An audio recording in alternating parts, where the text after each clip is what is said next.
सुनो, आका फरमाते हैं कि जो बेटा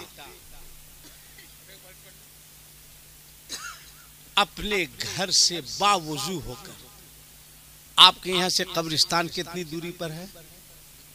बगल में है।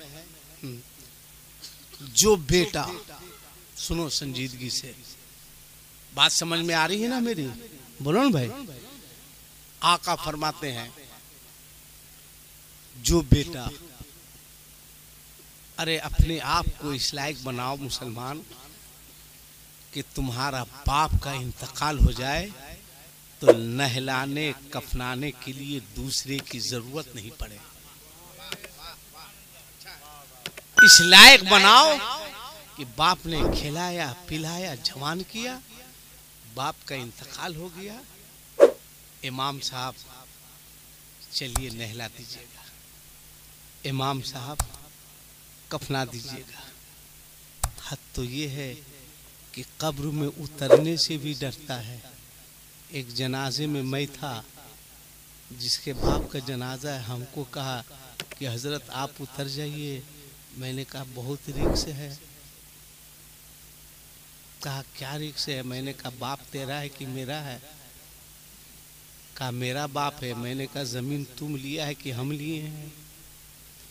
बोला हम लिए हैं। मैंने कहा बैंक वाला बंटवारा तुम्हारे भाइयों में हुआ कि हम में हुआ है? कहा कि हम में हुआ। मैंने कहा माल लोगे तुम, रिक्स लेंगे हम?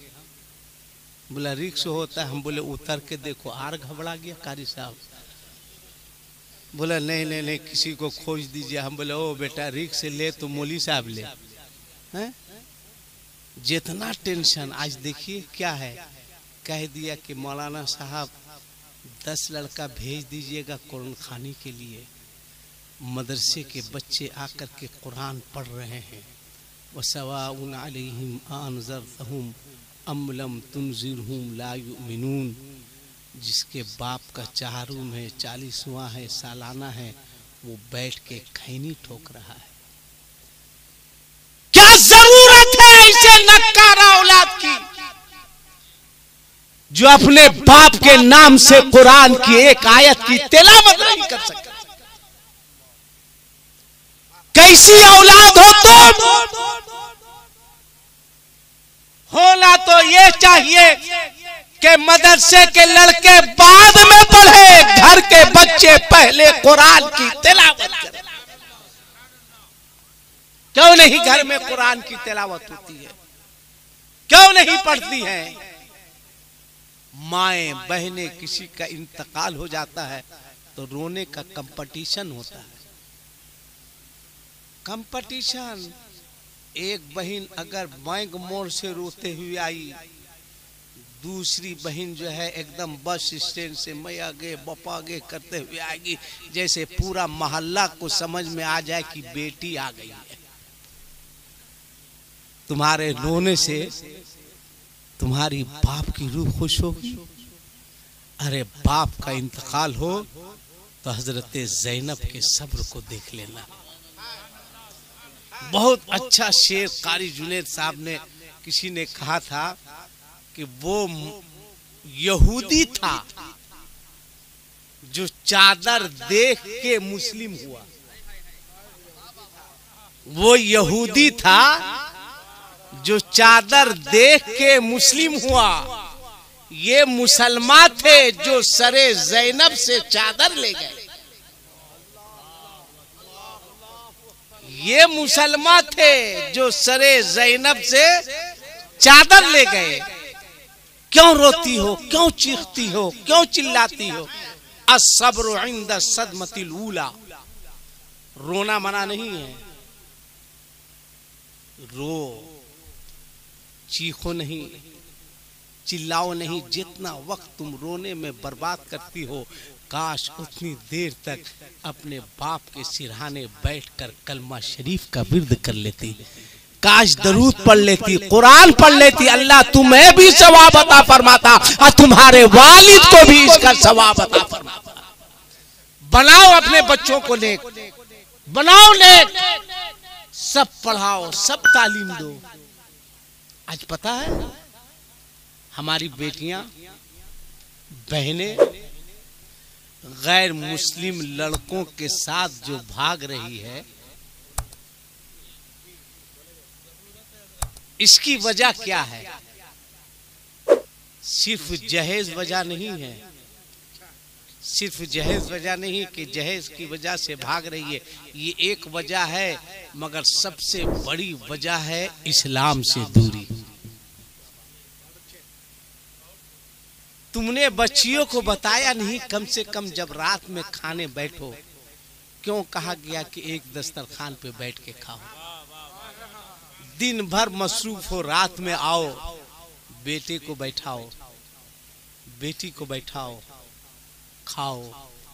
अब बेटा हो, बेटी हो, बेटी से कहो बेटी तू कनीज़े फातिमा बन जा बेटी।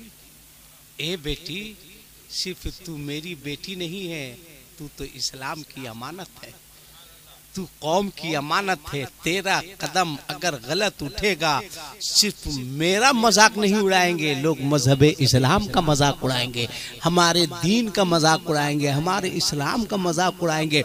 उसको बैठाओ, उसको समझाओ कि तुम्हारा दीन क्या है। कभी तारीख बताओ हजरत फातिमा की, कभी तारीख बताओ हजरत सैयदा ज़ैनब की, तारीख बताओ अपनी बेटियों को कि तू उस नबी की बेटी से मोहब्बत करती है जिस नबी की बेटी ने इंतकाल के बाद ऐलान किया था कि मेरे जनाजे को रात के अंधेरे में ले चलना, ताकि किसी गैर मर्द की नजर मेरे जनाजे पर नहीं पड़ी।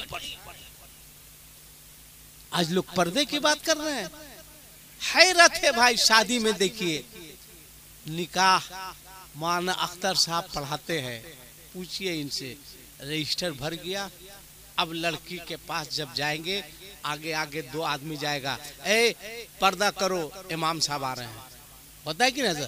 पर्दा करो इमाम साहब आ रहे हैं, पर्दा करो इमाम साहब आ रहे हैं। जैसे लगता है उस पूरे मजमे में एक इमाम ही है जो मर्द है, तब ना इस मर्द से पर्दा किया जा रहा है, बकिया सब ना मर्द हैं। हाँ भाई पर्दा करो, इमाम साहब आ रहे हैं, पर्दा करो, बकिया कौन है? वीडियो वाला कह रहे हैं कि हिजाब के खिलाफ, मुस्कान मत घबराना, खाक मत घबराना, मुस्कान मत घबराना, हम तेरे साथ है। तुम मुस्कान के साथ हो, शादी में अपनी बेटी का वीडियो करा रहे हो, कह रहे हो मुस्कान हम तुम्हारे साथ हैं? फोटो खिंचवा रहे हो, कहना है मुस्कान हम तुम्हारे साथ हैं? क्या तुम मुस्कान के साथ हो? एहतजाज मैंने देखा, औरतें एहतजाज कर रही है कि हिजाब पे पाबंदी बर्दाश्त नहीं करेंगे, आप खुद दे बगैर पर्दा के। आप देखिए जो लोग एहतजाज कर रही, मैंने देखा बैनर ली हुई है कि हम हिजाब पर पाबंदी बर्दाश्त नहीं करेंगे, और खुद उसका थोबड़ा नजर आ रहा है। अरे तुमको बर्दाश्त लोग कर रहे हैं, यही बहुत बड़ी बात है। तुमको बर्दाश्त कर ले रहे हैं, यही बहुत बड़ी बात है। तो बंद करो ये सब, बंद करो ये सब। अपनी बेटी को रुखसत करो तो कनीज़े फातिमा बनाकर रुखसत करो। कनीज़े फातिमा अपनी बेटी को दर्श दो कि बेटी अब तेरी जिम्मेदारी तेरे शौहर पर है। फौरन बाप कहता है कि ससुराल में कोई तकलीफ हो तुरंत फोन घुमा देना। भाई कहता है घबराना नहीं, मोटरसाइकिल से किसी के साथ आ जाना, तेल हम भरा देंगे। जबकि रसूलुल्लाह ने जब अपनी बेटी फातिमा को रुखसत किया था, कहा कि बेटी अगर अली को नाराज करके तू मेरे घर आई तो तेरा बाप खाना तो दे देगा, मगर तेरे जनाजे में शिरकत नहीं करेगा। अल्लाह, ये पैगाम दो अपनी बेटियों को, ये दर्श दो, ये बताओ कि ससुराल जाने का मतलब है वहां सब्र करो, बर्दाश्त करो, अल्लाह ताला इसका तुम्हें बेहतर अजर अता फरमाए। मिजाज बदलो, जगह जगह आखिर तहरीक चलाने की क्यों जरूरत पड़ रही है कि मत गाओ, मत बजाओ, मत हू हल्ला हंगामा करो। अगर कोई गैर मुस्लिम अपना विसर्जन मूर्ति लेके मस्जिद के बगल से गुजर जाए, तब नौजवान लड़कों का तेवर देखिए, नहीं गुजरने देंगे, इस्लाम खतरे में पड़ जाएगा। और तुम्हारा बाराती जो नाचते हुए मस्जिद के बगल से गुजर रहा है, तब इस्लाम कहां चला जाता है? तब इस्लाम खतरे में पड़ता नहीं। किसने उसको मस्जिद के इज्जत और अजमत का मजाक उड़ाने का मिजाज दिया? किसी और ने नहीं, बल्कि तुमने दिया है। इसलिए ज़हन बदलो। इस्लाह मुआशिरा कॉन्फिडेंस है। आखिरी बात सुनो, अल्लाह के रसूल फरमाते हैं, अच्छा एक बात बताए, बैठ जाओ बेटा, बेटा बैठ जाओ, बेटा बैठ जाओ, बैठ जाओ, बैठ जाओ। तुम काहे नाराज हो रहा है? खूब ना तुम ढोलक बजाओ। हाँ बैठ जाओ बेटा, जरूरत से जा रहा है? अच्छा पानी पी लो बेटा। हर बाप को चाहिए कि छोटी मजलिस हो या बड़ी मजलिस हो, अपने बच्चों को लेकर बस में फाक में आए, ताकि बच्चे का कुछ ज़हन साफ हो, कुछ बच्चे सीखे, समझ में आए। अब सुनो, अच्छा एक बात बताइए, इतने बड़े मजमे में कितने लोग हैं जो रात में सोने से पहले अपनी माँ का पांव दबाकर सोते हैं? हाथ उठा के बताइए। माशाल्लाह 2 4 5 लोग हैं। अच्छा कितने लोग हैं जो अपने बाप का हाथ चूमते हैं ना? कितने लोग हैं जो पीर साहब का हाथ चूमते हैं? उठा देगा। क्या पीर का चुम्मा चाटी चल रहा है? पीर साहब आ गए, वो चुम्मा चाटी रे भाई, आवाज से चूमेगा, जैसे लगेगा कि यहाँ चूमेगा वहां जन्नत में ढकेल दिया जाएगा। कभी अपने बाप का पांव नहीं दबाया, 15 लड़का पीर साहब का पांव दबा रहा है। कभी अपनी माँ की खिदमत नहीं किया, 16 लड़का कमर दबा रहा है। पीर साहब भी बरगद के पेड़ के तरह गिरे हुए हैं, उनको क्या है रे भाई है? कभी अपने माँ के सर में तेल नहीं दिया, 12 बारी पीर साहब का सर दबा रहा। अरे बेवकूफ, मौका देख के एक आख लड़का, सारा मसले खत्म हो जाएगा है? अभी अजमेर शरीफ के उर्स का मौका आ रहा है, तो देखिए 5-5 हजार की चादर ख्वाजा साहब की है। अरे बेवकूफ, तुम्हारे 5000 की चादर चढ़ाने से गरीब नवाज खुश नहीं होंगे, मुजावर खुश हो जाएगा कि 5000 का मेरा काम हुआ है। यही 5000 जो मज़ार पे चादर चढ़ाते हो, अगर इसी 5000 को किसी गरीब बच्ची की शादी में दे देते तो गरीब नवाज तुमसे राजी हो जाता। ठंड का मौसम है, कभी किसी मदरसे में जाके आपने पूछा कि मदरसे में जो बच्चे हैं, किस बच्चे के पास स्वेटर है या नहीं, किस बच्चे के पास जैकेट है कि नहीं, किस बच्चे गद्दा पर सोते हैं या जमीन पर सोते हैं?